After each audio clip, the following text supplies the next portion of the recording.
So I'm with Tommy today, and he'd contacted me because he wanted to record something about his recent experiences, which have been pretty traumatic.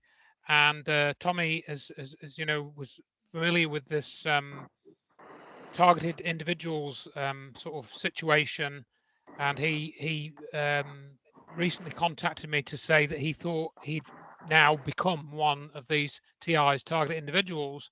Now, before we go into all of that, Tommy contacted me probably about a year ago, 18 months, and he was very kindly offering me some of his compositional work, some musical work um, that he put together, which I then used for some of my videos, which was absolutely fantastic. I'd like to use more of it, but you know, I've only been using sort of snippets because I've just been using it for an intro and stuff.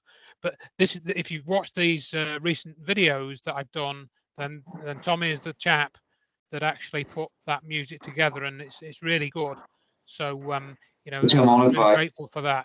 So, but then, as I say, you know, we hadn't been in touch for several months, I think, and then about what 2 weeks ago, I think it was, Yeah, he started to describe these experiences to me. So I can start by asking you, Tommy, what you know, give me a little bit about your background, just generally, as much as you want to, you know, because obviously you're from Liverpool originally, I think, aren't you? And so tell me a little bit yeah, about, you know, where you started, you know, and what your sort of background has been, things like that.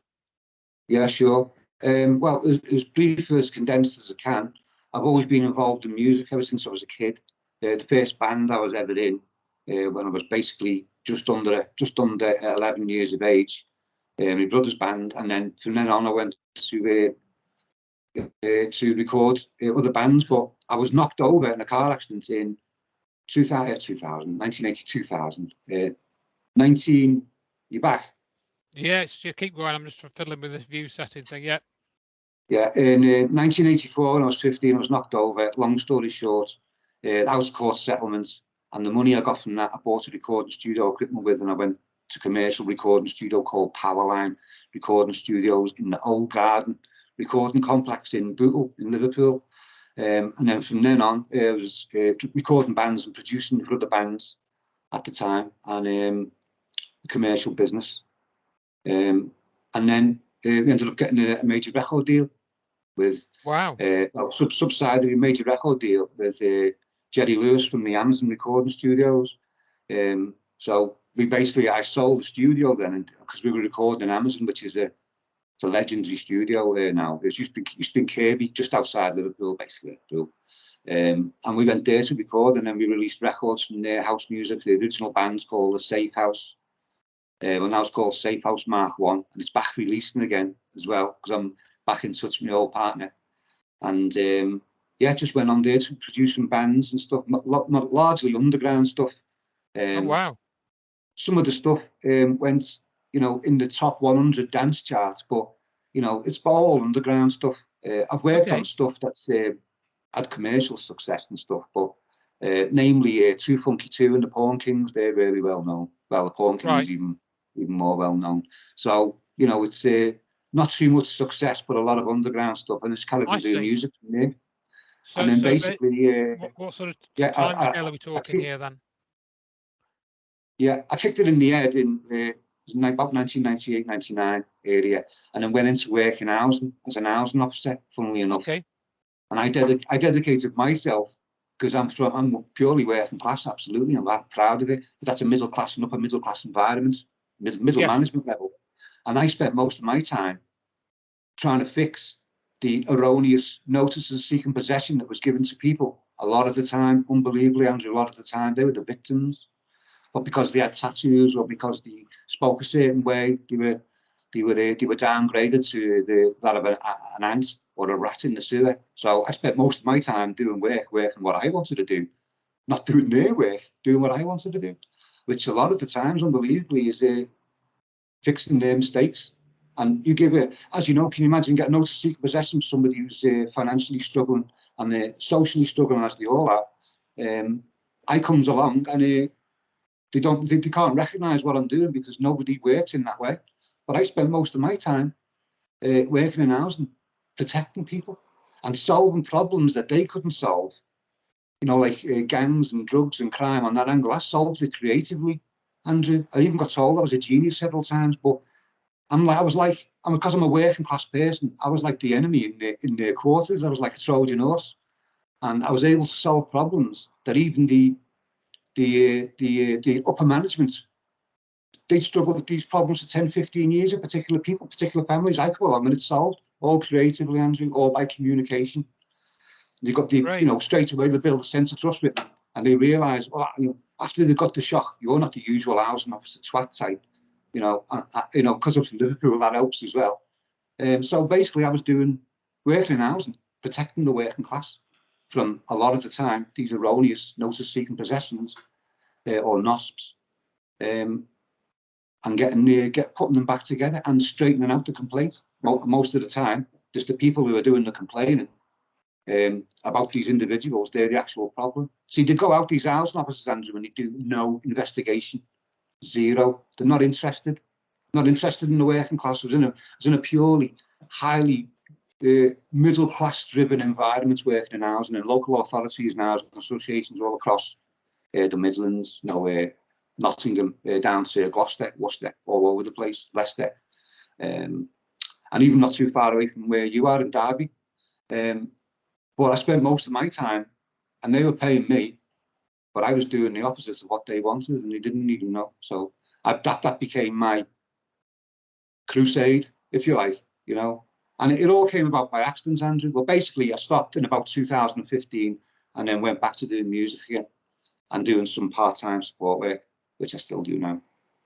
Great. But Well, that's me, basically. yeah. I Yeah, mean, you've got a lot of experience there, and it's good that sort of challenge the sort of accepted norms and accepted ways of absolutely. doing Yeah, things. And that's again, I think, indicative of you thinking independently, thinking for yourself, which of absolutely. course is But the eye got to opener, be, Andrew, was the eye opener. I've seen yeah, it, and it's still not a shock to now, but it still bemuses me the level of what it is, how much that environment of its corporate type, cross military type, local authority, they operate, as you know, like a military, it's compartmentalised, but how can do, much yeah, disingenuous and how much hatred they have. Not everyone, but far too many of them of the working class. I've seen it with my own eyes, and absolutely, it's shocking. And now I see with my own eyes why, at least on the socio-housing aspect, why things are the way they are, because they maintain that way. yeah, And every now and again, I'd have a few of the housing officers who come along and who've been given swapping cases from sometimes the area to change. Like I'd get another road, or a road would get taken off me, or an area, and I'd bring it and I get another complaint in, and they wanted to know why I've reversed their actions. And I tell them, because I've been out and I've communicated to not only the individual who's been given a notice of seeking possession, I've communicated to the complainant, and I've gone out and I've asked the other neighbours. And a few times, you can't do that. Why not? It's called investigating. That's what we're supposed to do. So they were demonstrating what they do. Complaints, working class, shite, notice of seeking possession, it's solved. They go out and eat the burger and then come back and not think anything about it. I spent most of my time on doing that. And it was so ubiquitous, Andrew, that level in different house associations, in different local authorities all over the place. You're looking at an absolute unofficially provided operation that is spread out across house associations. You know, as you know, house associations, they work like a local authority anyway. You know, they're completely in bed together operationally. So that's what I was realising, because I was well read. You know, I'm really well read, and I'm realising what I was looking at almost in a few weeks of walking into an housing job is what you're looking at. Because I've always pondered over it. Why are the housing estates always separated by a park, a main road, dual carriageway, a motorway? And then over the other side, you've got the private houses that are semi-detached, detached houses all across the world. And that's their unofficial policy of what they do. They use different tactics. Could be, as I say, it could be a park. It could be even a roundabout, a dual carriageway. They section it off. They always section off the shite, as they call them, with their priority people, who are the middle class and upper middle class. And I've seen that happening all the time. I even asked one of the tenancy managers working in Buchanan Council for about 9 months. And I remember asking the tenancy manager, I wanted his explanation for it because I got on with him anyway. And he said, "Oh no, I haven't got an explanation for that." But I said to him, "This is what it is. I've seen it all across the board. I've even seen it before I was working in housing. All the council estates and the housing association estates are always sectioned off, partitioned off." And then he said himself, "Yeah, I can understand what you mean." So it's not that he didn't know what I was talking about. He did, but he didn't want to process it as it was. And that's the problem. That's what carries on, is, the denial, or it's not my problem, or it's too big for me, and everything just carries on as shite as it is. But I've seen on that level how they think. And the distrust people have when they go into a house association or the council and they start kicking off. All that distrust is because cognitively they recognise that. And the other thing I found out, I mean, this is aside from what I'm talking about now, but people are trained, Andrew, in behavioural recognition. They're just not able to understand what it is. Everyone's trained innately, as you know, body language, behavioural recognition, but they don't know that they are. Most people call it intuition. It's not. It's their training. It's inbuilt innately. And I've used that as a tool, and maybe even became clear cognizant because of it, because I'm opening them channels up. But it's truly horrific, and it doesn't shock me now, but it's bemusing the ubiquitousness of that unofficial policy that is in there. It's got to be because I've worked for, is it 32 organisations within a span of 4 years. In the span of 4 years. So I'm going in on one level, I'd be working as an housing officer, filling the gap, someone who's off sick or whatever, or they created a new role and they put someone in there until we found gone through the interview process. Or the other angle would be is they needed extra help to tackle antisocial behaviour problems. And I go in, Andrew, and I wouldn't say every time because that'd be dishonest, but far more times than most, I'd solved the problems that they couldn't even fucking understand why they're there, who put them there, and why they're maintained as they are. So that's my crusader angle, and I'm glad. I'm proud of the most proudest thing I've ever done, because the working class of my people, I come from a working class environment, and I was working inside the enemy gates, and they thought I was one of them, and it's just. Someone was going to write a book about me, because I told a few people about it. I've never told many people this book. Okay, I'm going to tell everyone now. We're going to write a book on my escapades and what I've seen in local authority housing and housing associations. But they're banally processed. Their personalities are all the same. Andrew, you're looking at the same profile of person who gets that job, which is another unofficial policy of employees. They're more AI than the AI are. They're all banal. They're like, it's like you're looking at one. And a lot of the time in local authorities, housing associations, you're looking at one person, not many. You're looking at one because they all fit that profile. So I started noticing these things of these when you unofficial started policies. discussing that, I'm wondering if it's a bit like traffic warden type mentality that you see. Absolutely, yeah. It's their unofficial policy to have a certain type of employee, a certain profile out working for them. Yeah, I mean, and even that's when right. even when I So I got, think they're just communicating in a limited fashion and not really drilling down into absolutely. the problems and getting to the bottom of them. And Oh, I they're not suppose, interested. and They're I not suppose, interested. running with that theme, that's perhaps why we're talking, because you're more interested in the root causes of things and the root, and the underbelly. So you've gone down there and Absolutely. had a look round, and that's probably what's brought you, to find things like Check the Evidence and Rich Planet and Oh, sites like that. absolutely. Yeah. So it's Yeah. all part of that Absolutely. same picture, really, isn't it? Sorry, Andrew. It's all part of that same picture. I think there's a lag. Absolutely. So, I think there's about a 2 or 3 second lag between us talking. So you might have All to right. make a slight allowance for that. Can Okay. you hear me clearly, though? Yeah, I can hear you fine, Andrew. Yeah. I mean, what I was noticing, because I was well read, I'll say, on a lot of these matters, psychology, psychiatry, mysticism. I've read the whole spectrum of it, what I thought was giving me the knowledge of the truth, what reality is, and the reality of the world you can't see, which is the best way to put it.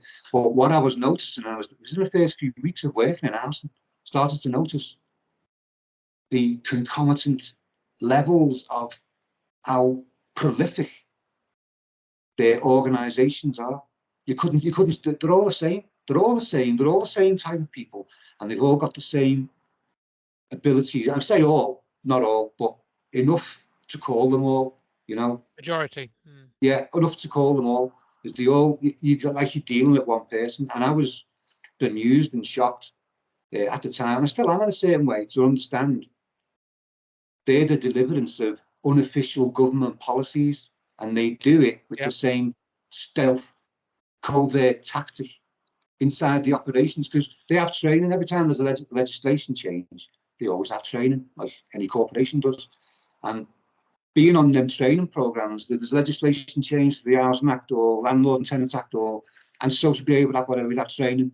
And you'd see with the training what they're being trained. The training was all the same. It wasn't about training to make people more aware and empathetic. It's just about the procedures, what you should do and what you shouldn't do.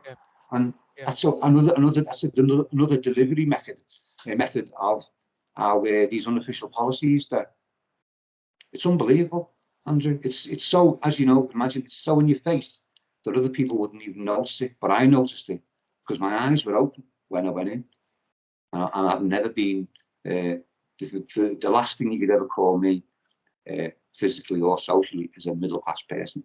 Absolutely. I mean, it's the middle classes that I blame a lot for our social problems, because they're the apathetic, indifferent people who have got the operational ability and enough wealth to make any sort of change in our society, and they program them like they're AI. They're like AI Yes, I robots. think there definitely is an element of that. And yeah, I mean, my background, as I've said on some of the interviews, is I'm from essentially a working class background, so yeah, I identify with a lot of what you're saying. Yeah. But my I, area I, of work's been different to yours, of course. But if we move along a bit, then sure. so you described some of these experiences to me. So the first question I would ask then is, when did this all start? Because I think when we were first in communication, you didn't mention anything then. So I'm just wondering whether these experiences started like this year, or when basically did they start? Yeah. Well, it started around the end of April, beginning of May, when I started to notice. 2022. Sorry. Yeah, 22. 2022. Yeah. That's when it became obvious what's going So on. And so what? the next question then for me would be, is there anything that you think would have triggered the start of this? Because if things were perfectly normal before April 2022, what do you think changed around that time that Yeah, might have triggered this? that's what I racked my brains with, Andrew, trying to figure out Okay, what it is. But over the last few weeks, the way the psychological profile of a criminal, they have to gloat.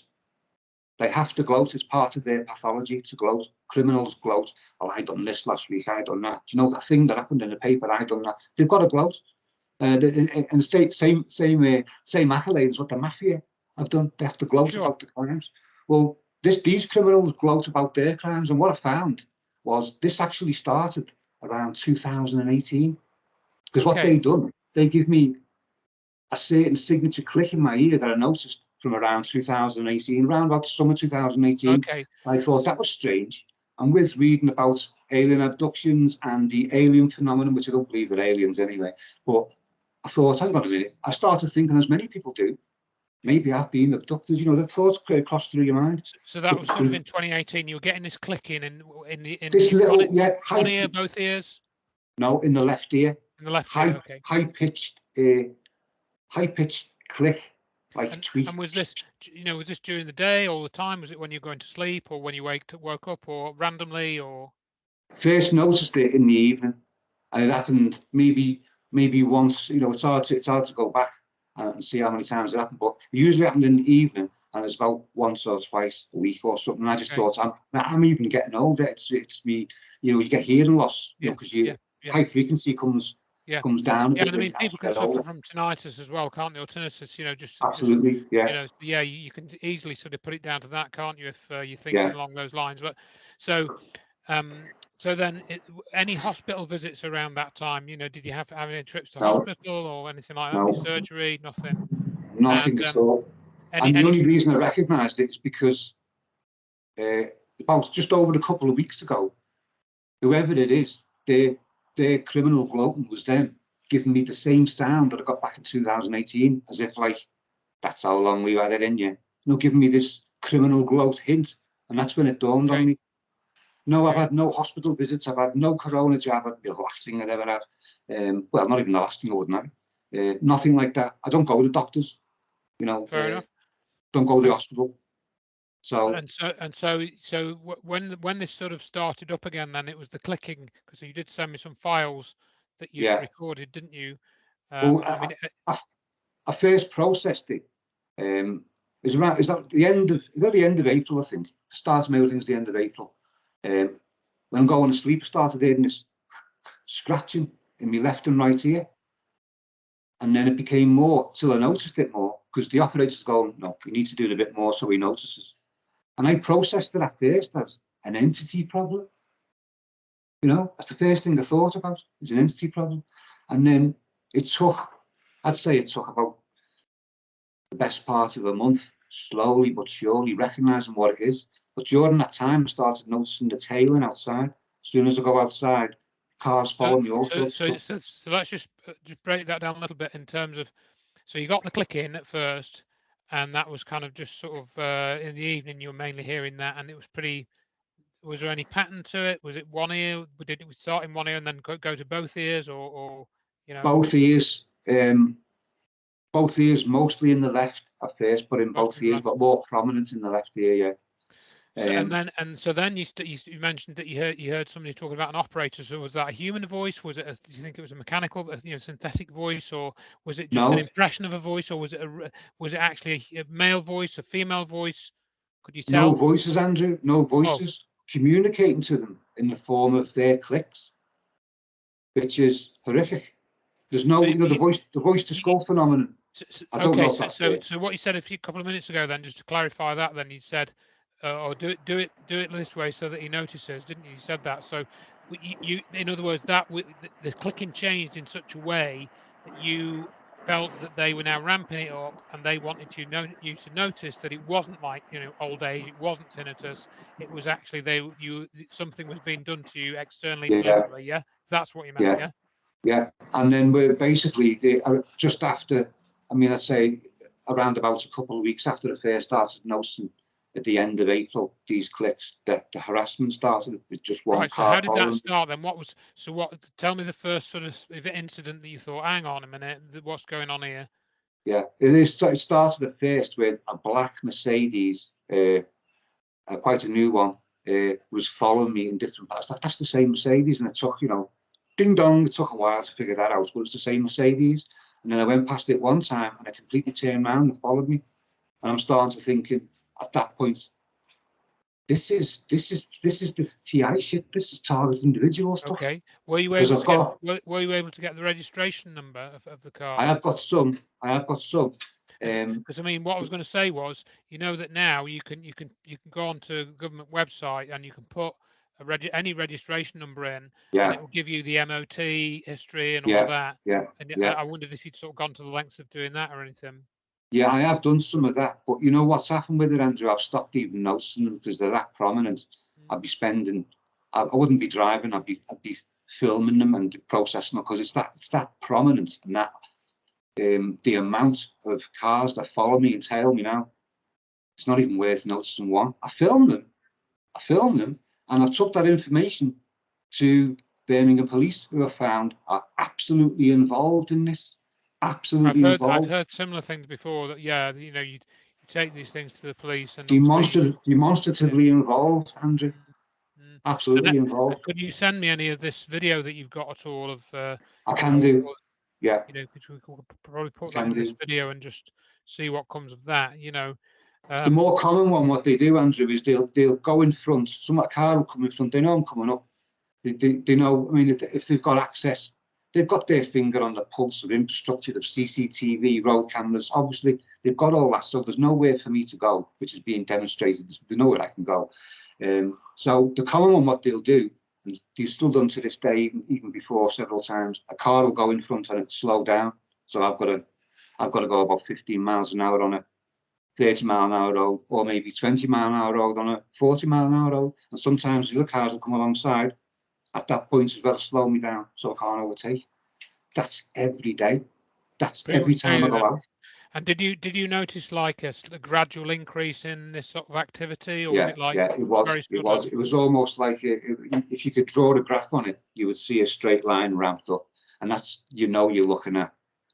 And Um, that sort of from minimum to maximum was how long yeah, period would you say that yeah, went? A couple of weeks, a week, or yeah. more than Well, that? from that way, if you're going to do a graph because it increments in the straight line that way, Mm, I understand what you're looking at is an mm, mm. operation. They're not random decisions somebody's making or adjusting what they have to do. It's a static operative program protocol that they're using. And I imagine that they're using it with all sorts of people. And researching the TI phenomenon, it's almost the only thing that's different than the other TIs is no one's got clicking in their ears. And that might be to do because I'm a musician. They know I'll Would hate it. be, would be, yeah. They know I'll despise it because that's my tool of trade, isn't it? My ears. So And yeah, so this has been going on now since April, so that's basically 4 yeah. months just about, isn't it? Yeah, and And now what's going on? We've got the harassment still, but now the clicking phenomenon is just pure torture. If I mention, because I've got a big mouth, Andrew, I'll go into a shop I've never been into before to buy a bottle of milk, literally, and I'll tell the fella or the woman who's in there, do you know about the New World Order? I've got a big mouth, Andrew, and they've made my mouth bigger. Because what they do, they give me a problem, I give them what they don't want. So I already had a big mouth, but now people are embarrassed when they're with me because I'll talk to anyone about it. I don't care. I want everyone to know. I want everyone to know what they've done to me. I want everyone to know what their operations they're doing. And I want everyone to know who's involved, the police, local authority. I brought this to the police. This is 4 times and it's being closed down, shut down, not interested. When and so I when you've phoned been up, to the police, then, so roughly when did you first go to the police then? it was around about, I'd say about a month after the first notice. So About maybe, May time, sometime in May yeah, then. yeah, in And around so there, what? So when you went, what did you like? Have a video? Did you have some audio? What sort of things did you show them? And how did they react? Well, the first desk sergeant, she was a lady, so I don't know if she was a. There are people who work in the police who are not actively police officers, but Yeah, yeah, speaking yeah. to her, and she was quite empathetic and understood us all about the gang stalking problem. They have gangs doing this, and they have spooks following you. Gangs are paid by these operations. Imagine under 2 or 3 layers. The gangs are paid. Like there's a gang in Birmingham known as the Maypole gang. They're the ones who were involved in my gang stalking. And then they got the other level of it, which are their spooks. They're their own employees, and there's a big And so difference. just to clarify that then, so and we'd exchange a few messages, so I just want to clarify then. So you're currently in Birmingham, aren't you? So Yeah, you went to see Birmingham Police because I know you'd mentioned a trip to Liverpool, hadn't you? We'll already get to that in a few minutes. But yeah, so this is all going on in Birmingham yeah. from Bourneville. starting in April, and then so you reported it to police in May, and and so what did you show them then, if anything? Well, I didn't actually show them anything Okay, because they took the complaint, they logged it. I told them what it was. okay, Um, but after that, I was waiting for it to see. They said, "Sit down, we'll get an officer to you." But it was about. I mean, my son was with me, so it was like an hour and a half. I thought balls to it, and I just followed it up by a phone call. But every time I phoned up and made a report, I found out on their system they close it down almost immediately. No further inquiries necessary. so how did you call them back and get that from somebody else, or Call back, and then when you make any sort of police report and you get a log, they have to follow it up, don't they, with what they're doing or what they found. yeah? And I get nothing back. I found out when I phone up or make an inquiry that the complaint's been shut down. And I think it's actually 5 times now. I've actually told them about it. So, And but have you had any time where the same officer has dealt with you, or has it all been different every time that you've contacted them? yeah, well, different ones. But what happened for me is this was 2 weeks ago, around 2 weeks ago, Okay. Monday. I thought I need to know for definite what it is. So I goes into Bourneville police station, and there's just someone else I haven't spoke to, and straight away she just shut me down. Wasn't interested in listening to me, trying to close off what I was saying to them, has anything changed from the 15th of July? No, nothing's changed, but I need to tell you the story. She was shutting me down in every way, shape, or form, and that's how I knew and understood that There are some police that are absolutely involved, of course, and there's some that are not. But that's not the only reason I know the police are involved. They tail me, undercover cars. They have like undercover cars, special operations, whatever they call them. Andrew, they're unmarked cars That's right. with or CID or clothed uniform police in them. But they follow me around with the lights on, and I pull over and they go past. And they usually follow me in two bluish purple Mitsubishi Evos. So that first started, I think it was after the second time I complained to the police and made a report, as if to say, you're wasting your time. But what they showed me, what they didn't realise, is they want to show me that you're wasting your time because we're involved. They're showing me by their involvement that it can be a risk to them. So I always take the solution out of any problem you bring me.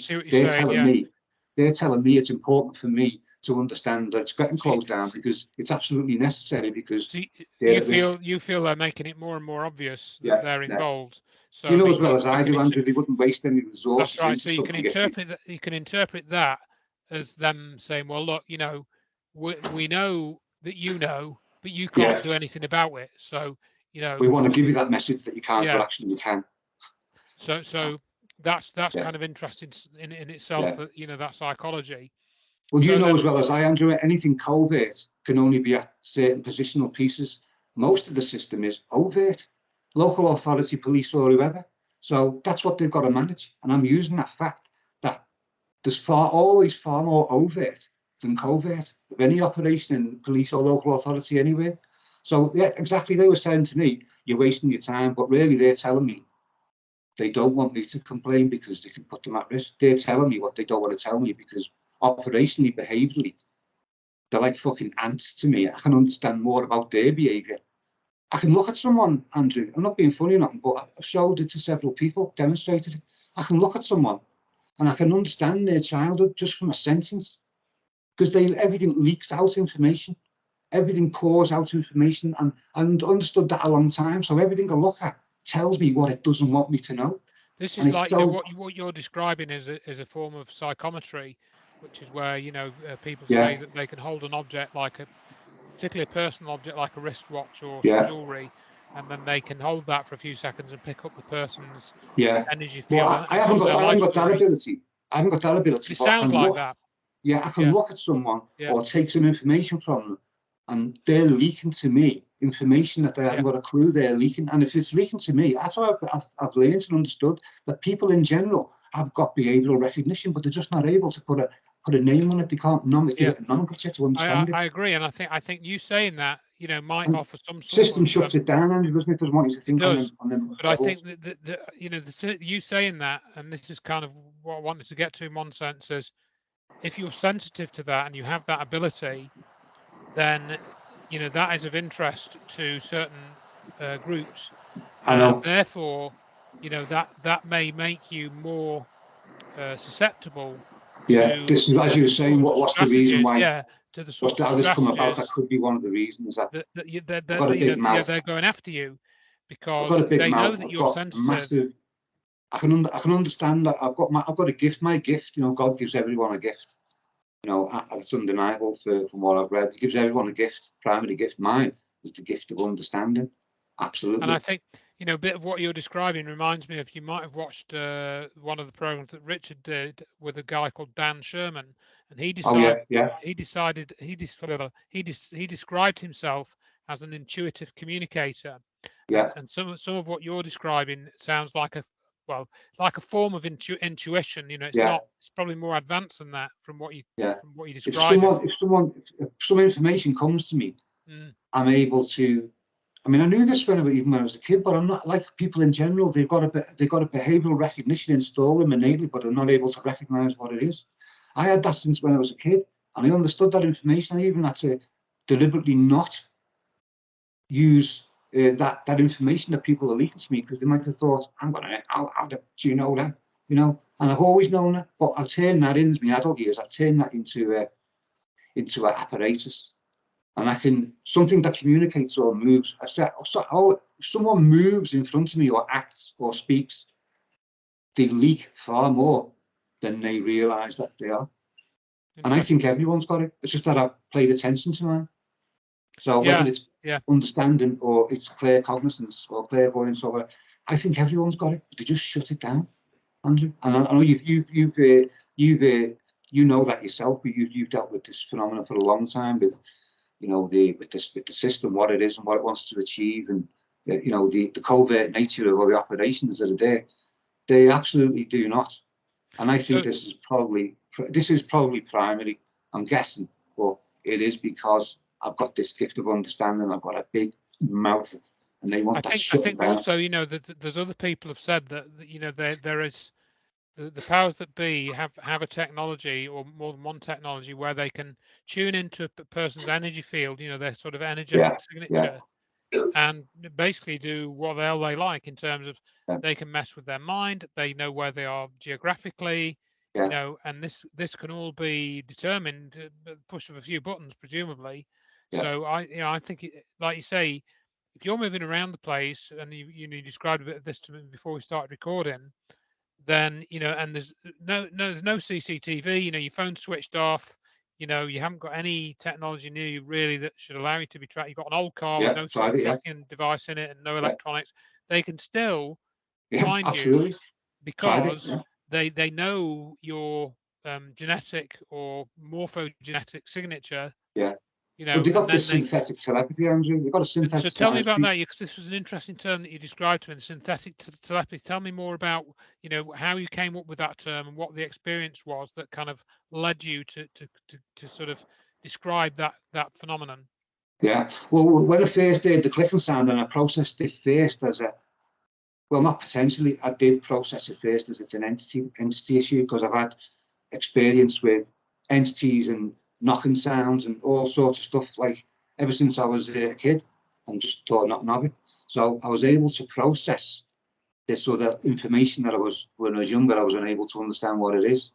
But it came about as, because I processed it as an entity problem, the scratching in my ear, mostly in the left, but in the right ear as well. Processed it and started talking to it, and it communicated back. I started using pop psychology on it, because I processed it as an entity. I started calling it, oh, great one. Started, where hyperbole his own self-image to see if he is a narcissistic entity, to process it. And by and large, they absolutely loved it, because they wanted me to process it as an entity problem. I can understand that now. So I started a communication via the clicks. And it's not a case of like one click is yes, two are no. They just acknowledge by one click. If it's punishment, the click. I'll send you the files, and I'll send you these latest ones, how loud they are. And you can hear them 1.5 meters away from your head. That's how loud some of them are. So I started processing it by these clicks. Like complimenting them, call them, oh, great one, no, great one, make me great like you. It'd be soft clicks. This is when I first started processing it. And if I turn around and call it all the F and mother B's, you could call it, it turned into torture. So that's how I first noticed the clear cognizance, the synthetic telepathy. That's what they've got. And then going on to read more about it, you've had it, and this is another mind blowing aspect, and it's even done the same thing to me. Is these military industrial showcases that they have, like like say for instance like Skunk Works or any of the other military industrial corporations, they have these showcases. They go around, they want to sell their hardware to different countries. No one reports on them. They're not on BBC or ITV or anywhere else, but they go around telling people what they've got, and they've been showing people this sort of technology for over 10 years. Nobody's reporting about it. The only people that go are the people who are involved in, who've got maybe the hands on the budget to buy equipment from, on a government level, on a defence level. So they do these showcases. They've been showing everyone what they've got, so that nobody, and it even got me. So I started looking at these showcases, this TI group I put up, and these are from like 2011, 2013, telling people they've got this technology then. So this isn't even beta. This is probably old tech that I've got. Mm, mm. It's probably old And I tech, mean, and I've recently I found think out. also, when you started mentioning this to me, I can't remember whether I wrote back and mentioned this. I'll mention it here in the video. There's a novel by I forget the name of the guy. No, it's actually not. Well, I can't decide whether it's a novel or some type of diary or novel that's based on a diary, but it's called Yeah, Camelio. And I think it's something you mentioned in one of your emails reminded me of this, because Camilio talks about somebody that is, target individual, and they come to the conclusion in the early part of the story that they have optical stealth. In other words, they have people coming into their apartment. This is set in the US, I think in California somewhere, that are invisible. They have an invisibility Right. costume or ability or something, Yeah. and he just can't believe it. It's like, this is Yeah. crazy. I know. These people are Yeah. here, Yeah. but they're invisible, and Yeah. I forget the exact way it's described, but I'll try and find this thing and include a link Well, to it. if they're doing these military industrial complex type showcases for other Mm, countries to buy their hardware, this is old tech. So you can only imagine what they've got, underneath the layer of secrecy. And what's been demonstrated to me with this, and I said to you before, they've got, I realised they've done series of tests to define if absolutely they have or haven't got an ocular capability that's installed in my head. They have, but it's of a poor quality. It's of a poor quality, and my eyes aren't great anyway, so that might be the poor quality aspect of it. But it's of a poor quality, but they have got an ocular uh, visible aspect to these devices that they've got. I mean, even talking to you now, can you hear it? yep. Yeah, whenever they say anything about it, they always bring it down so low as you can't hear it. But yeah, they've got. So basically, I'm invaded in every no. Well, I've got no, as far as they're concerned, I've got no privacy. They can hear my thoughts, you know what I'm thinking. I've got no privacy because they can see what I'm seeing. They can hear what I'm listening to, everyone I talk to. So I've had to adapt to them parameters.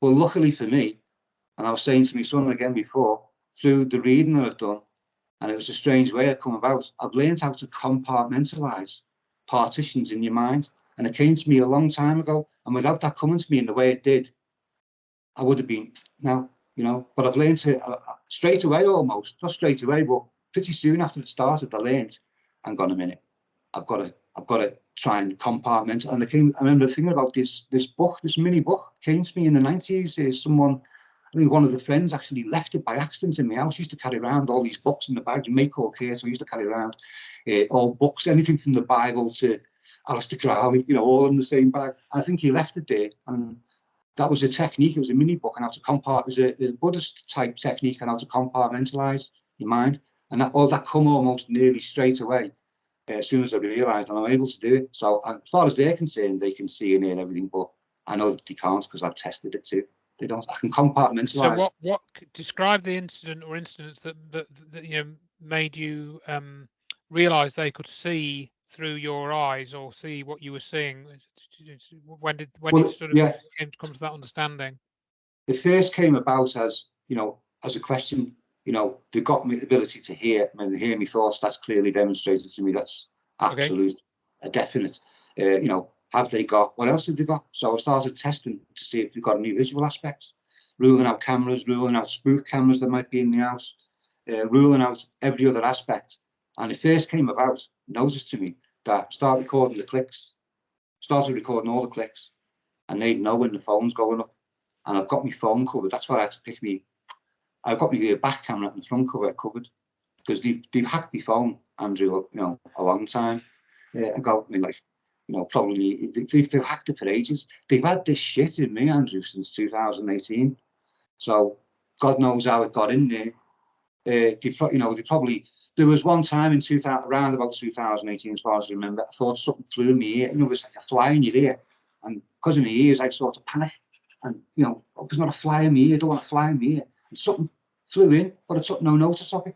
But it was tickling far too much, and I started thinking, oh, if it's a little bug, it's going to get done in by the wax and stuff. That's probably the time when they flew this shit in, and it's self-assembled in there. They might have even.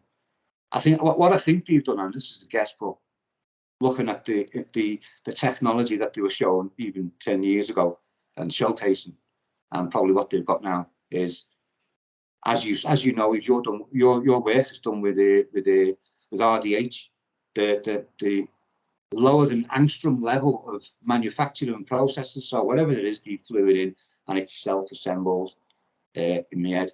until enough time as where they're able to go live with it for me. But this clicking actually started in 2018, little tiny high frequency click. And as I say, a few weeks ago, the criminal gloating of the operator done it again for me to notice. They've had it a long time in me. So yeah, they've got they've got an ocular part of their apparatus. So literally, I'm invaded in every way possible. They might even have other places. They're able to. Well, they are. There's no other way they put it in, because I don't think I've been abducted, Andrew. I seriously doubt that. But they flew it in. They flew it to the part of the body where it needs to be. I'm also getting microwaved as well. I forgot that bit. I've been getting microwaved, I'd say, for about a month, round about a month. And the reason I know it's microwave, because I've done some reading on it, and you know, you're like a physics expert anyway, so you notice these things. It's the microwave. Well, in a sufficient enough amplitude, it can vibrate the atoms in your body. So I almost instantly recognised what it was.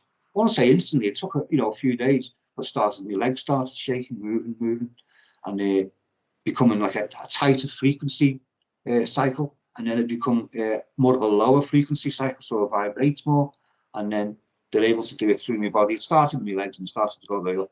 I mean, just to mention a bit about that, microwaves would normally generate heat in the target. Typically, I mean, they can use different microwave techniques, but the sort of shaking of the legs or the vibration, that could be caused by some sort of neurological influence in terms of it could be more radio frequency that they're sending. I think it is. I think it's a hybrid technology they've got. It won't be just microwaves. It's like a hybrid technology. In terms of making parts of your body tremble, that's more likely to be a direct impact on the nervous system, either in your spinal column or in part of your brain, and that is more likely to be. I mean, to me, that would be harder to detect externally, because the amount of energy that they would need to do that to you would be quite low. Whereas with microwaving to heat your skin or do that sort of thing, there is heat. Interestingly enough, Andrew, there is heat applied to it, but it's a similar heat from what you've investigated with Dr. Judy Wood. So it's like a hybrid technology somewhere from what they've used, because there is a heat with it, and it's totally abnormal.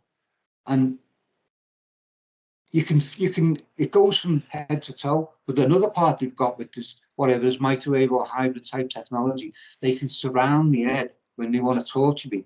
If I start, because I'll use techniques, I'll call them all the B's and C's under the sun to get a reaction, and some of the files I've sent you, they've got, that's not how I normally am. I'm just using it as a technique, because these narcissistic pathological operators they've got, they're so baseline in their cognitivity, is you can wind them up. I've got more control over they have, Andrew, than they have over me.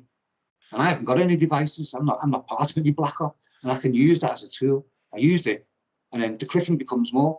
But another thing they can do with this hybrid, whatever it is, microwave type technology, call it microwave for now, is they'll get it to surround the head, and like a crinkling sound, as if your body's being crushed. And you get two pillows and push them into your face. It's something like that, but there's a static in the air, and there's almost a static. You can almost touch on your face. You can feel the electricity of it. This is when they turn the punishment up, and it surrounds my head, and there's a heat with it, but it's an abnormal heat, and that's why I started thinking about whatever device you've used on 9/11 and other times. Some sort of hybrid technology. I think it's something to do with microwave, because there is a heat with it, and it's an abnormal heat. And reading what's happened to a lot of other TIs is it's a common tool to use these microwaving technologies, whatever it is. It could be a hybrid technology. Yeah. I mean, that's right. God knows what they've got, Andrew. God knows. Absolutely.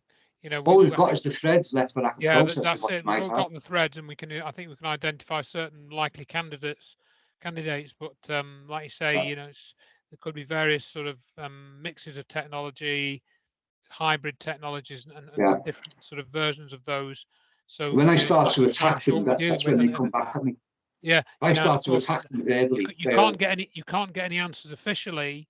Nobody's going to say, oh yeah, we've got this technology and we're using it on people just because to have a bit of fun, or because we want to annoy people, or because we want to hassle them, or because we want to mess with their minds. Yeah. Nobody's gonna nobody's gonna give you the answer. So like you say, we're left with the threads and trying to determine what those threads actually amount to if you put them all together and where they lead.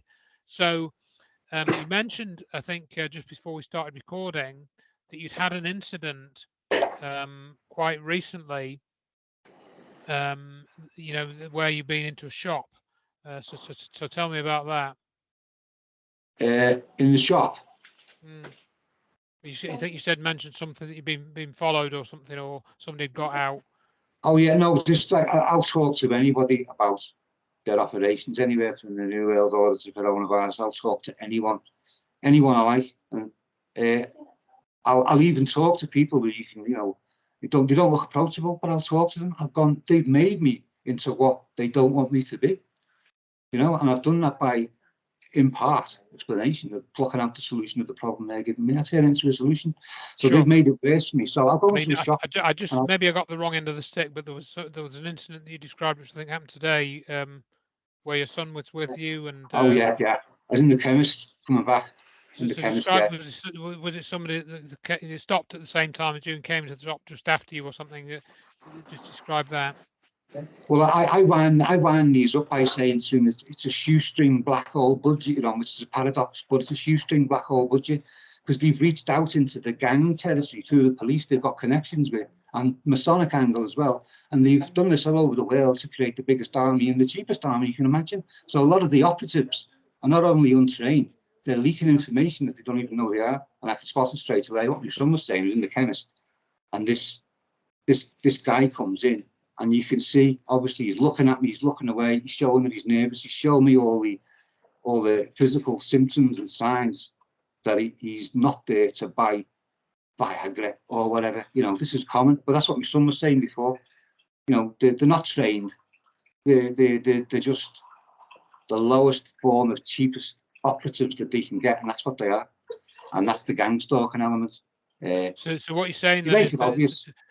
They try in to other hide it, words, Andrew, but yes, the, in other words, to actually further the the goals of joke, this harassment program, that what they're doing is they're employing some low lives, from gang either stalking, gang yeah, groups yeah, or and yeah. then so those sorts of people are actually sort of stalking others anyway because of gang Oh yeah, yeah, complex yeah, and their own activities. So you reckon they're yeah, getting roped into this, yeah. Well, it's, and it's the it's the most ubiquitous, cheapest army they can get, isn't it? It's the gangs, the connection through the police and I bribery and all the suppose rest of that's it. right. So Yeah. worldwide, Andrew, isn't it? It's worldwide. Yeah, I mean, Ebola still comes out that's every. not an angle I thought of, but it does make sense that they, if Yeah, that's what they were going to do, they would try and do that yeah, because yeah, those people are going to be, if they want to make a bit of extra money on the side or whatever, or if they've yeah, got their own criminal record and yeah. they're They're getting all roped driving into around in, these. Andrew, in new Yeah, cars, a lot of them. You got like 18, 19, maybe 20, 21-year-old people driving around in new cars because that's what they've been bought for taking part, and whoever the elder is in the gang, whoever he's brought them in, they've been told to compartmentalise it because they don't want it leaking out, but they leak things that they don't even know that they're leaking. It's like with the guy in the shop that someone was telling me about. He doesn't even know that they're leaking. It's an insult to my intelligence, but I don't take it that way. But metaphorically, it is because they leak and they haven't got even clue that they are. So they're diving into an aspect, not only like they dived into the doctors and nurses, the NHS hospital level, and that created a massive reaction because people could see in there who were doctors, who were clinicians working in the hospital. This is a total scam, and they went out into the streets and demonstrated. So they woke them up. It's the same thing here in Parody, where they've got gang members who I call them AI. They think they're like rebels and stuff, but they haven't got a clue that all their thoughts, all their hates, wants, desires, fears are all installed in them. Even their own culture is installed in them and they haven't got a clue. So all they can do, Andrew, for me, from my perspective, is leak. But that's what they've reached down into such a low level. And they've bought them with the car. They'll get this type of personality, mostly you know, young, mostly black trap star grime type wannabe plastic gangsters that's being promoted for them to copy, and they've reached out into that sphere. So you can imagine how much incompetence and leakage there is when I'm noticing all this phenomenon. And It's and just then ridiculous. just sort of mention also that you described in one of the emails that you sent me, you had a trip up to Liverpool, and you Yeah. felt that this all kind of went with you. So describe a bit more Oh, about that. absolutely. Yeah. I'm going up to my old partner who's in the safe house with. We started working together again. So I'm going up to his house to do a recording session. And I deliberately tried to not leak the date of when I was coming up, do it the last minute, so the D's don't know, which I did in part. I told him I was going to come up a few hours before I did, because he was expecting me up, and he's like, how come you're not up yet? I'm doing this and doing that. You know, I'm preparing whatever I'm doing. So lo and behold, I get in the car, come up, put my equipment in the car, goes up, your usual standard following, and this is around about 5 o'clock in the morning. A few weeks ago, it started getting light at about 4:30. So as soon as it got light, I'm on my way, made arrangements with them. All the usual following, coming out of Birmingham, went on to the A38. It's like a motorway, but it's an A road. It Yeah, yeah. goes on to the M6. So it goes on to travels down, goes through Selly Oak, into the city centre, goes under the tunnels in Birmingham, goes on to the A38. And they're still following me. I'm thinking to myself, I wonder how far they'll follow me. They'll probably turn off here because, you know, they know I'm going to Liverpool. They're not going to follow me up there. No, same cars, one at the side and one at the back. And funnily enough, another car behind him followed me onto the motorway and turned left, go north, the M6. And I'm going north, and they're still behind me. And every minute I'm thinking, nah, they're not going to follow me to Liverpool. There's no way they will. I can hear my own thoughts going on. And it gets up, carries on, gets to like Telford, turn off, still there. And then other cars have come on, and they come up at the side, and they come up at the back, anywhere from coming too close to the side and coming right up behind me, where it's just beyond dangerous, because they want to make themselves known that you're being followed. So the same phenomenon started there, carried all the way up, Andrew, right the way up to Liverpool. Cars coming on, cars coming off, making themselves known. Vans, Andrew, there's even lorries on the motorway that were doing it. And I know that probably to certain people that might sound paranoia. Paranoia and cognitive dissonance doesn't play a part in my life anyway. It's eradicated. So when something presents itself, I innately know what it is straight away.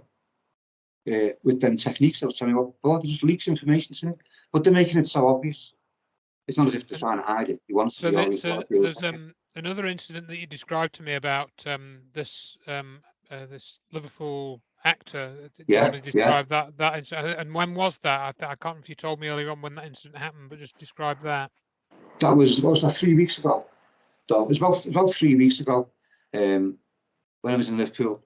When I started all the way up the M6, coming on, coming off, all the way up the motorway to get to the M62 to go west, to go to Liverpool. Gets on there, And all were the you same. going to see the same guys you went to see, you know, in the last account that you just gave? Yeah, yeah, Same, yeah. I'm right. going up Okay. to Yeah. do Carry on. Yeah. a recording session with them. So all the way up the motorway, non-stop, cars coming on, cars coming off, making it obvious that there'd be another follow me. I was just, and I accepted it. By the time I got to Stafford, I accepted it. They're going to follow me to Liverpool because it's obvious, you know. Goes up, turns off in the end, goes up to the M62 from the M6 to go into Liverpool. And got into Liverpool, end of the motorway, goes on to Queen's Drive in Liverpool. The motorway just runs off to the main road where I'm going. And when I got to Queen's Drive, it was worse. And I think they wanted it to be noticed as worse, as if like, you know, doesn't matter where you go, we're everywhere. And while you're here, we're going to make you process it worse. So not only was the cars, when I'm driving around, not only was the cars in front, behind, and at the, I'm sorry, in behind and at the side, they were in front, either side. Queen's Drive, most of it is 3 lanes. 40-mile-an-hour dual carriageway. It's a main through road, connected road, right through the north part of Liverpool. So I'm driving down there, and There's cars either side to me, one at the left, one at the right, one behind, one at the front, hemming me in, which you think, hang on a minute, you know, that's another leak that the police are interested because, you know, obviously they're seeing this.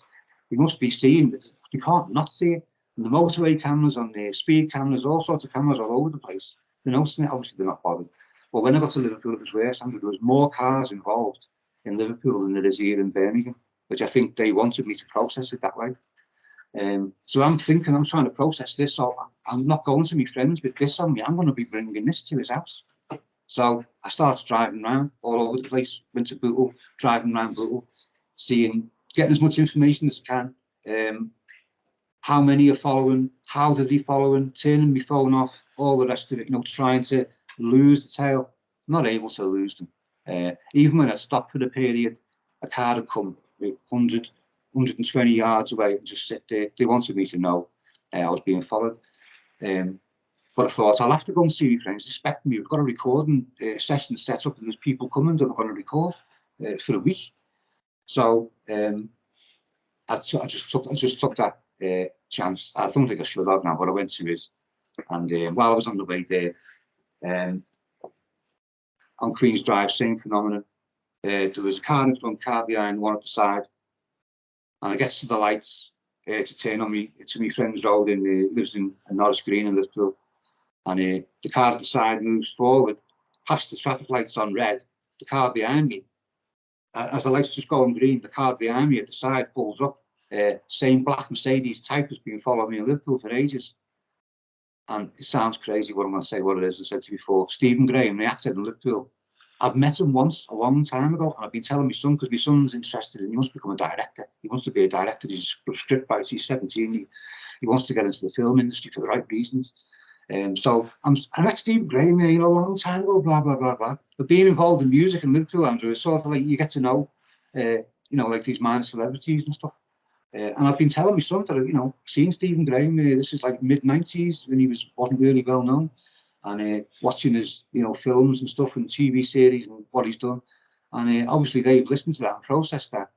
And in the car, I'm telling you, the black Mercedes that comes from behind to the side, the window wound down. Stephen Graham, or someone who looks exactly like him, who's him, winds the window down and pulls this face that he usually does when he's acting on certain characters, blow smoke at me.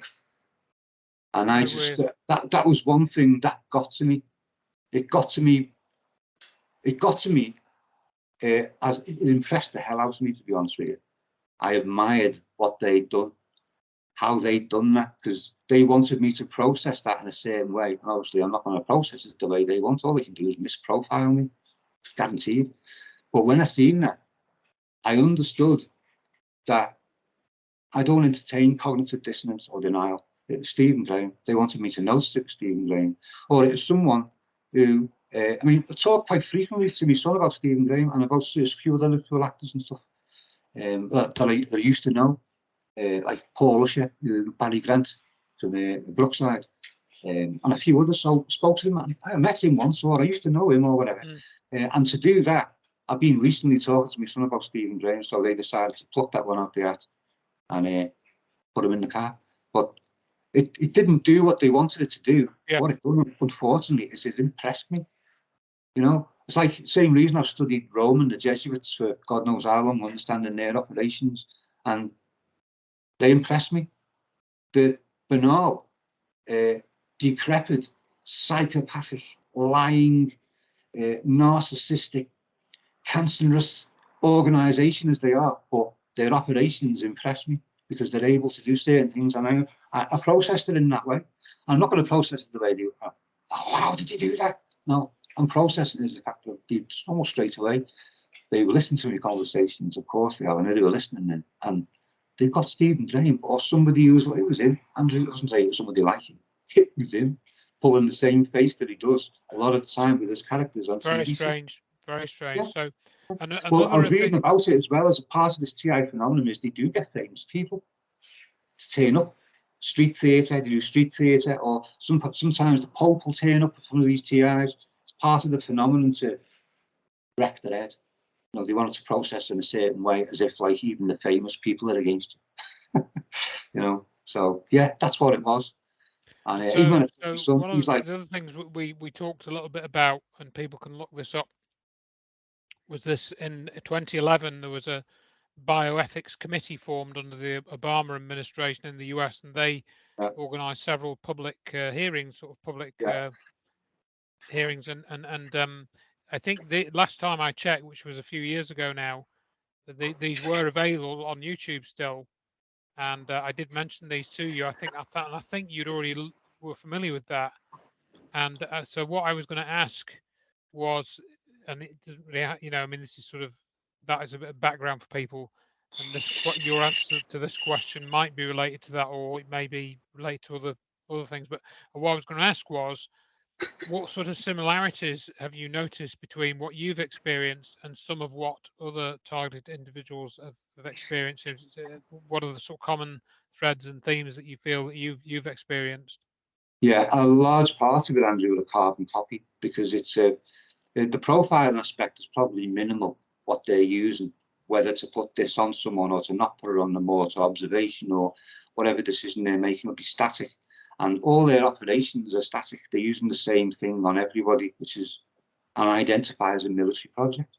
So more often than not, it's exactly the same as what other TIs have got: gang stalking, got the spooks, the tailing, following, foot on car.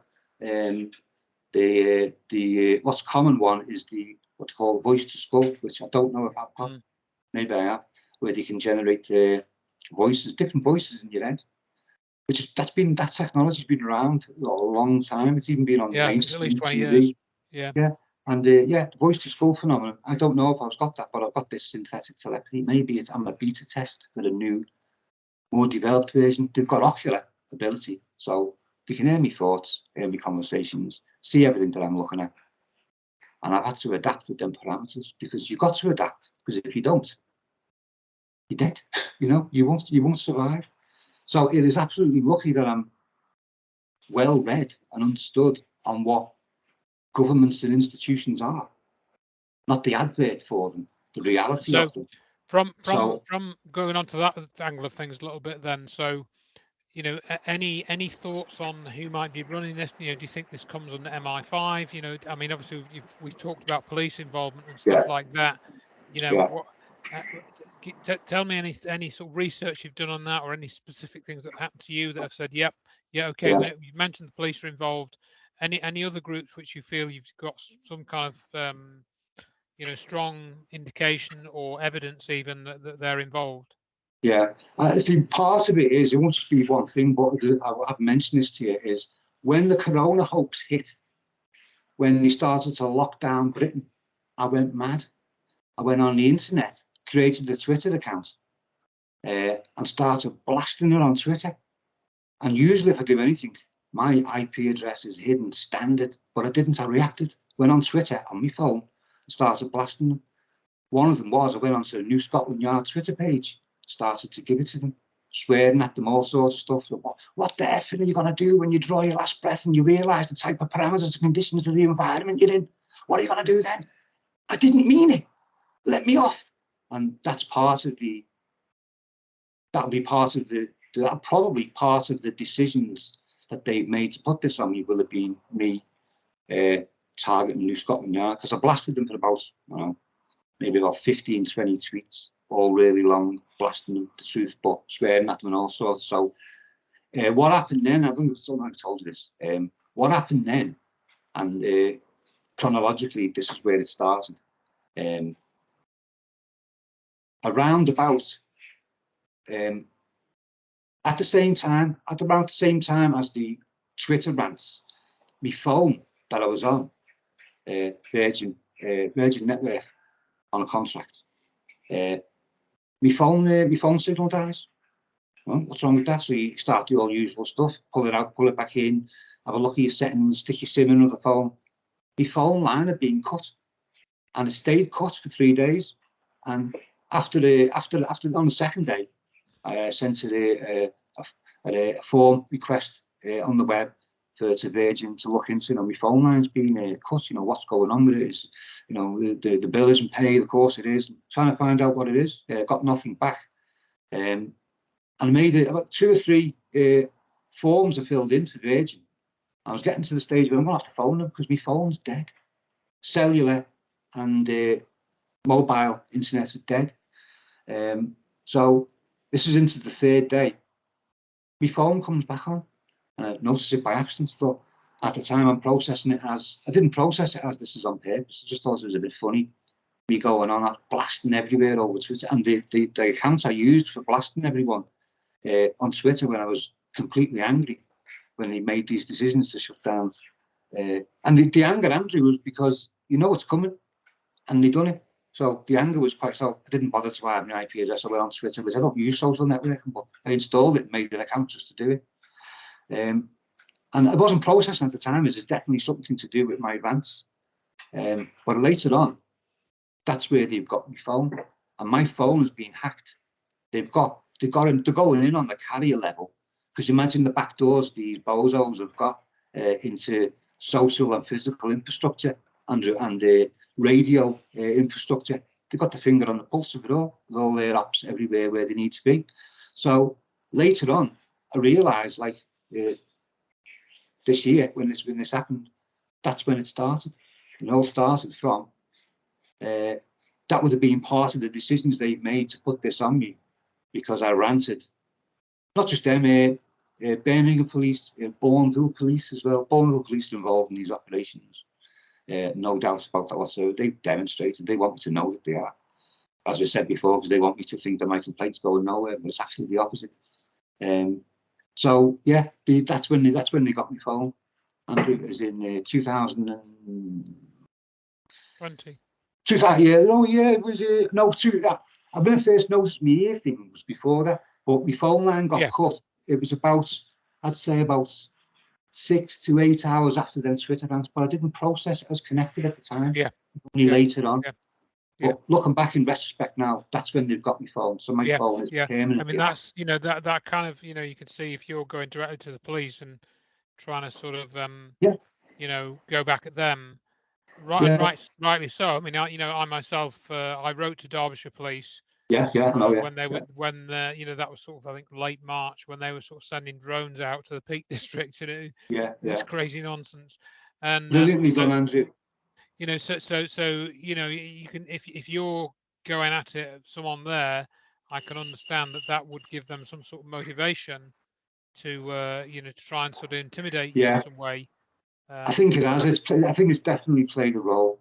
Like how narcissistic these police are. The biggest, the best employees are the ones who are full of hate, full of bigotry, full of narcissism, psychopaths. They're their best employees.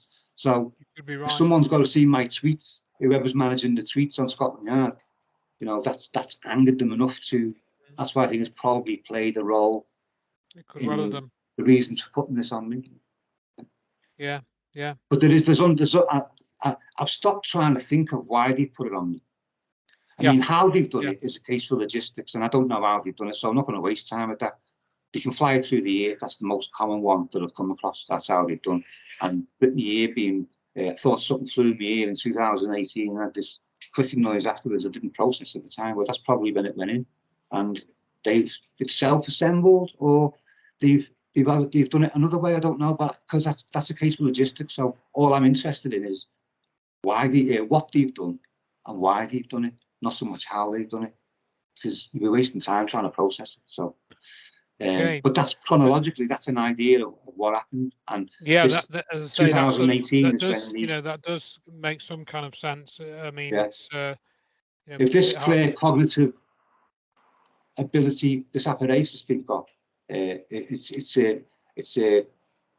telepathic. Then even when I went on and done the Twitter rants that I done, I went on for it basically it was like a best part of 2 days. I must have done hundreds and hundreds of tweets telling people to get out in the street and telling them to riot. I was that angry. I was going out in the streets and telling them to riot, telling them to damage infrastructure. I was doing all the things that maybe you shouldn't do, but I wanted to make a wave at that time. But when you're unknown on Twitter, you don't know who you are. But I'm hijacking their threads and stuff with the threads. Like people who were trying to at the time.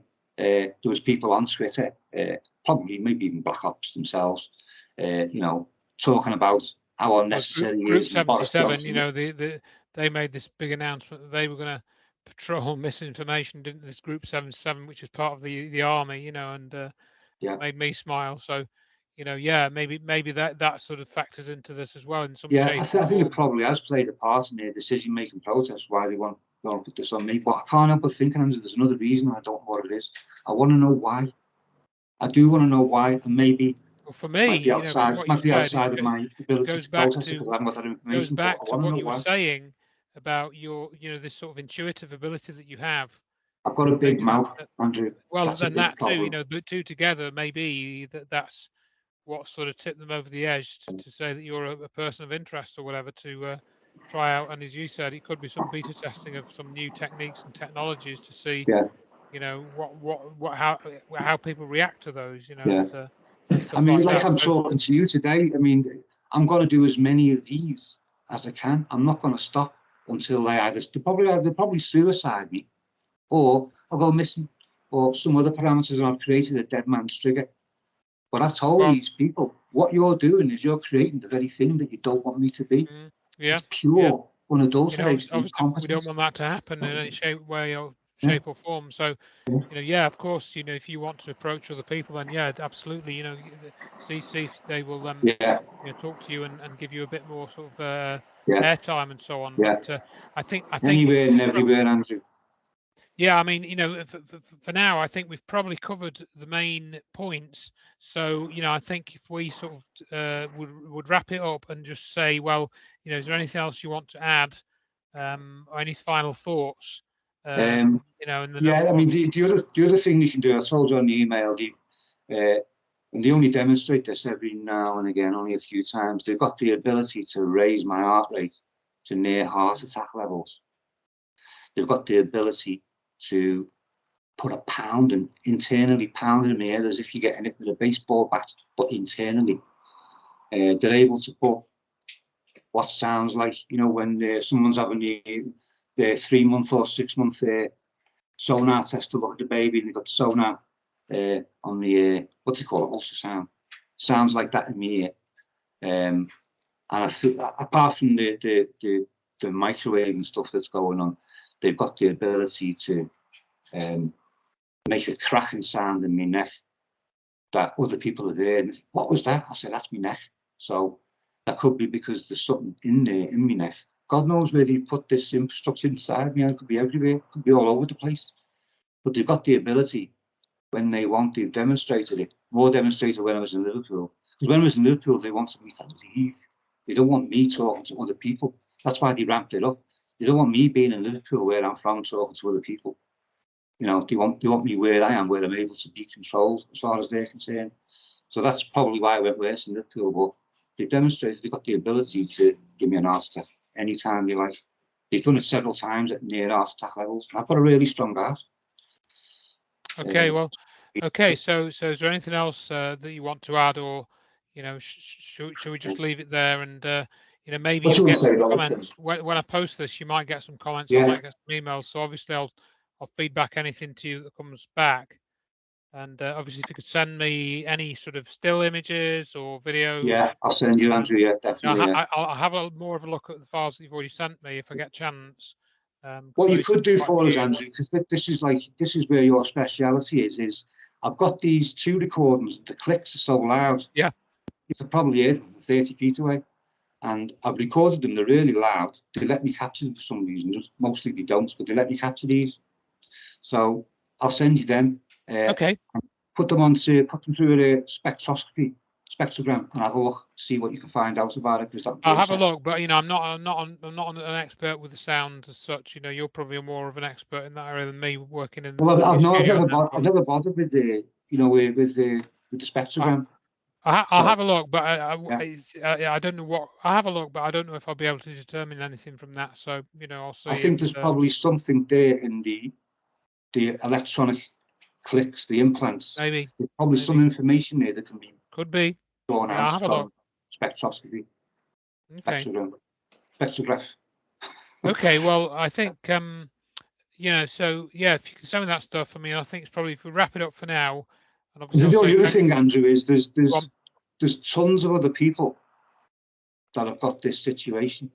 Yeah. And I think that a good many of them aren't contacting anyone or telling them, to just Yeah, go mad on their I can own. accept that. I've had a few, and You a know? couple of people over the years. I've had a couple of people contact me with, very uncomfortable experiences like yours.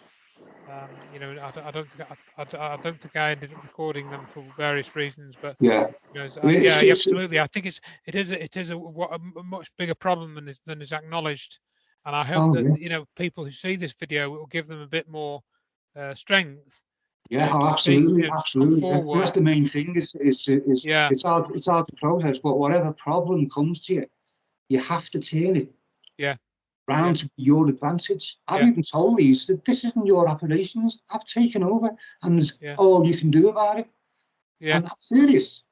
Because yeah, you give me yeah. a problem, I'm going to turn it round and extract a solution out of it. One of the other things, it sounds weird that it's not directly associated, but I've read a lot of long time Andrew Taoism, the Dao, how Sure. phenomena works, and that is unbelievable when you can process the Taoism to anything. And it's understanding that has given me, funnily enough, a greater understanding of process, because I don't see things on a behavioural level anymore. I just look at the phenomena. As a scientist looks at the behaviour of cells, that's all I'm doing. I'm looking at it Okay. from a social perspective. But any problem they bring to me, I'll turn it into my solution. Thanks for that, because you're working for me now, and that probably angers the out of them. Could be. Could You know, be. if they're not able to get what they want. They want fear, Okay. they want despair, can't get around Okay, it. well, that's fair enough then. So I'll sort of edit this a bit, I think, and then I'll post this at some point. I'll probably send you a version Brilliant. before I actually post it, in case there's any sort of bits you want deleting or anything. Yeah. But other than that, I think I'll say, thanks very much for contacting me. Thanks very Oh, much thanks, for Andrew. the work you've Brilliant, done, and I hope brilliant that friend, this will, brilliant friend. I hope that this will give people some sort of information and some thoughts which will Yeah, help them in their own situation if they're suffering from anything like this. yeah. It's pretty horrendous. So The only again, other thing I've done, Andrew, is I haven't done it yet, but I've printed out these flyers, my own mini organisation called Black Ops Matters, in a similar font, in a similar letters to the Black Lives Matter, Black Ops Matters, and I've been handing them out in Birmingham, and that's a I'm good tagline. I like that. doing it so the So police have seen me do it. They've drove past and seen me do it. So if you want to send me a link or send me a PDF file or something, then yeah. yeah, maybe So I I want can to open a include that. few Facebook and Twitter or whatever it is, start a little mini movement of Black Ops Matter. And people are able to recognise that straight away. They know what I Black hope Ops so. are, Yeah, I mean know that's Black something Lives I've Matter. So talked about a lot. Is generally is black operations. So yeah. yeah. So Okay whatever then, they Tommy. bring me, So Andrew, I'm going to turn into a solution. I'm going to do the opposite of good. what they want. And that That's what probably, we'll they want. hate that. I know they hate it. So Because okay they then, want Tommy. what other people give them.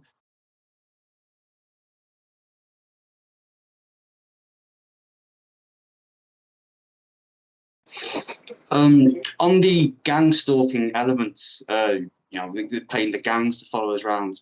The gang that are doing the gang stalking, they distribute weed across Birmingham, and Ah, obviously me, 16, 17, the kids my age, they get weed and all. They've had a link into the dealers and they buy weed off them. Um, Obviously the gang stalkers, they know, they would know what school I go to. And what they've done is they've, because to my peers, this gang are like the Sopranos to them, because they've never seen oh, anything. They're like the Sopranos to them. They're big yeah, time to them, but they're not all they are. It's just kids distributing weed. So what they've done is they've told the kids in my year around me to make my life hell, to get to my dad through me.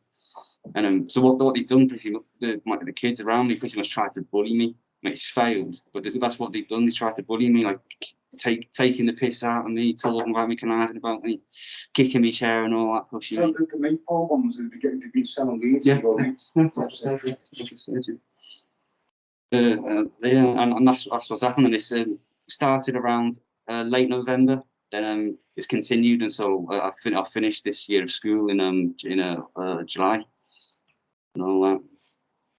So yeah, this gang stalker have employed people in the people in my school to to bully me, and obviously they think that the kids think that they're special, like they've been chosen for a job because they've been chosen for a job. They're really like they're special and all that.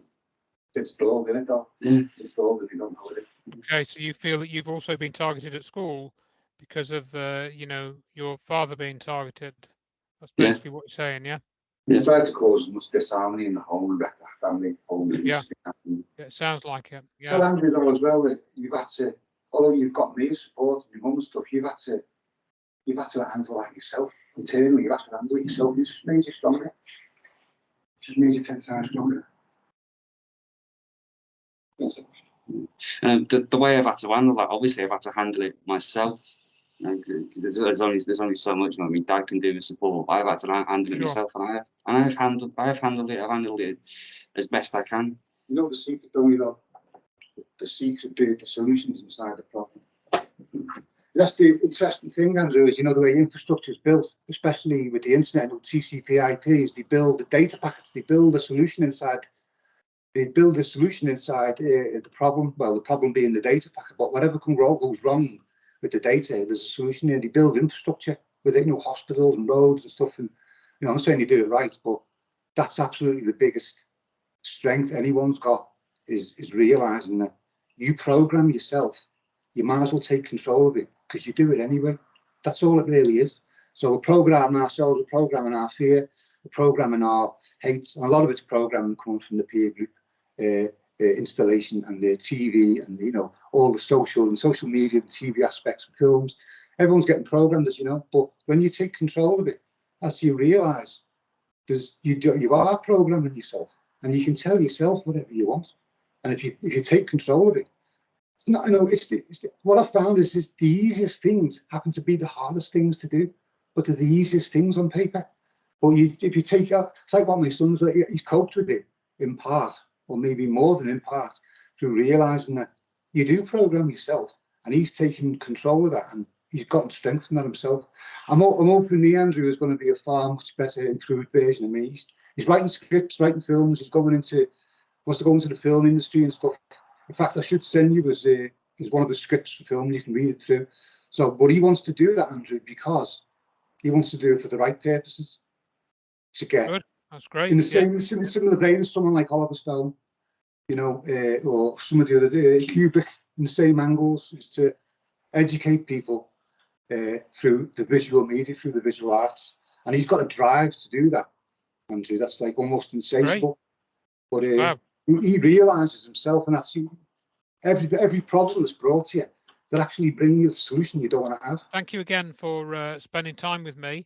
Oh, thanks, Andrew. Well, I'll try and edit this together, and you know, we'll maybe do some follow up and stuff. So thank you very much for now, and Thanks, Andrew. I'll stop the recording here, but we Okay. can carry on a little bit afterwards as well. Okay. So thanks very much again.